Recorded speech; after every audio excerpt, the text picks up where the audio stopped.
আসসালামু আলাইকুম প্রিয় দর্শক, জানিয়ে দেব এখনকার গুরুত্বপূর্ণ টপ নিউজটি।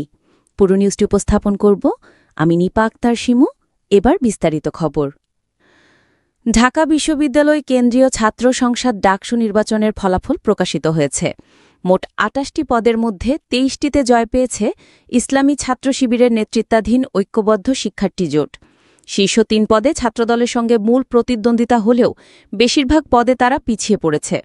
সহভাই পদে শিবিরের প্রার্থী মোহাম্মদ আবু সাদিক কায়েম পেয়েছেন ১৪,৪০২ ভোট। তার নিকটতম প্রতিদ্বন্দ্বী ছাত্রদলের আবিদুল ইসলাম খান পেয়েছেন ৫,৭০৮ ভোট। সাধারণ সম্পাদক পদে শিবিরের প্রার্থী এস.এম. ফরহাদ জয়ী হয়েছেন ১০,৭৯৪ ভোট পেয়ে, যেখানে ছাত্রদলের শেখ তানভীর বাড়ি হামিম পেয়েছেন ৫,২৮৩ ভোট। সহ সাধারণ সম্পাদক পদেও এগিয়েছিল শিবিরের প্যানেল। মুহাম্মদ মহিউদ্দিন খান জয়ী হয়েছেন ১১,৭৭২ ভোট পেয়ে, আর তার নিকটতম প্রতিদ্বন্দ্বী ছাত্রদলের প্রার্থী পেয়েছেন ৫,০৬৪ ভোট। ১২টি সম্পাদকীয় পদের মধ্যে ৯টিতে জয় পেয়েছে শিবিরের প্রার্থীরা। বাকি ৩টি পদে জয় পেয়েছেন স্বতন্ত্র প্রার্থীরা। গবেষণা ও প্রকাশনা সম্পাদক পদে নির্বাচিত হয়েছেন সানজিদ আহমেদ তন্নি, সাহিত্য ও সাংস্কৃতিক সম্পাদক হয়েছেন মুসাদ্দিক আলী ইবনে মোহাম্মদ এবং সমাজসেবা সম্পাদক হয়েছেন জুবাইর বিন নেসারি। মুক্তিযুদ্ধ ও গণতান্ত্রিক আন্দোলন সম্পাদক পদে জয়ী হয়েছেন ফাতেমা তাসনিম জুমা। বিজ্ঞান ও প্রযুক্তি সম্পাদক হয়েছেন ইকবাল হায়দান।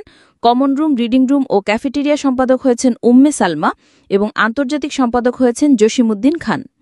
ক্রীড়া সম্পাদক পদে জয়ী হয়েছেন আরমান হোসেন। ছাত্র পরিবহন সম্পাদক হয়েছেন আসিফ আবদুল্লাহ। ক্যারিয়ার উন্নয়ন সম্পাদক হয়েছেন মাজহারুল ইসলাম। স্বাস্থ্য ও পরিবেশ সম্পাদক হয়েছেন এম আল মিনহাজ এবং মানবাধিকার ও আইন সম্পাদক হয়েছেন মোহাম্মদ জাকারিয়া। সদস্য পদেও শিবির নেতৃত্বাধীন জোট ব্যাপক সাফল্য পেয়েছে। মোট ১৩টি সদস্য পদের মধ্যে ১১টিতেই জয় এসেছে তাদের ঝুলিতে। বিজয়ীদের মধ্যে রয়েছেন সাবিকুন নাহার তামান্না, সর্বমিত্র চাকমা, ইমরান হুসাইন, মুসা আফসানা আক্তার সহ আরও অনেকে। অপরদিকে প্রতিরোধ পর্ষদ থেকে নির্বাচিত হয়েছেন হেমা চাকমা এবং স্বতন্ত্র প্রার্থী হিসাবে জয়ী হয়েছেন উম্মা উসওয়াতুন রাফিয়া। ঢাকা বিশ্ববিদ্যালয়ের এই নির্বাচনে ভোট গ্রহণ হয় সকাল ৮টা থেকে বিকাল ৪টা পর্যন্ত।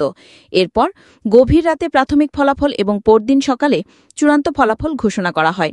বিশ্লেষকরা বলছেন, ডাকসুর এবারই নির্বাচনে একক আধিপত্য বিস্তার করেছে ইসলামী ছাত্র শিবিরের প্যানেল, আর ছাত্রদল ও অন্য প্রার্থীরা বেশিরভাগ ক্ষেত্রে পিছিয়ে পড়েছে। প্রিয় দর্শক, এই ছিল এখনকার গুরুত্বপূর্ণ নিউজ।